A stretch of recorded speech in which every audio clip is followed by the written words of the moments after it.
ഇന്ന് ജോലി കഴിഞ്ഞ് വന്നപ്പോൾ 2 കുട്ടിച്ചൂരം വാങ്ങിച്ചിട്ടാണ് വന്നത്. വന്ന പാടെ ഞാൻ അതിനൊന്ന് കഴുകി വൃത്തിയാക്കിയിട്ട് പോയി കുളിച്ചേട്ടാ.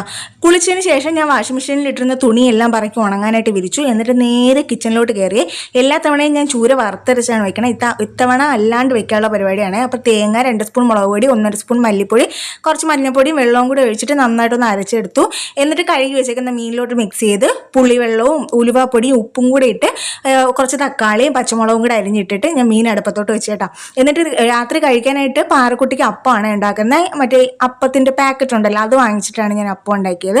എന്നിട്ട് പിന്നെ നാളത്തേന് ചോറ് വെക്കുന്നുണ്ട് കേട്ടോ. അപ്പോൾ ഞാൻ രാത്രി അരി തിളപ്പിച്ച് റൈസ് കുക്കറിൽ ഇറക്കി വെക്കുകയാണ് ചെയ്യുന്നത്. അപ്പോൾ ഞാൻ അരിയും കഴുകി അടുപ്പത്ത് വെച്ചപ്പോഴത്തേനും മീൻകറിയായി. കുറച്ച് പച്ച വെളിച്ചെണ്ണയും കുറച്ച് കറിവേപ്പിലയും കൂടെ ഇട്ട് തീ അങ്ങ് ഓഫ് ചെയ്തേട്ടാ. അപ്പോഴത്തേനും ചോറും തിളച്ചു. അതിനെ റൈസ് കുക്കറിലാക്കിയിട്ടുണ്ട്. അപ്പോൾ നിന്നൊരു പഴുത്ത മാങ്ങ കിട്ടിയേട്ടാ വരണ വഴിക്ക്. അതിനെ കട്ട് ചെയ്ത് പാറക്കുട്ടിക്കും കൊടുത്ത് ഞാനും കഴിച്ചിട്ട്. അപ്പോൾ അത്രയേ ഉള്ളൂ.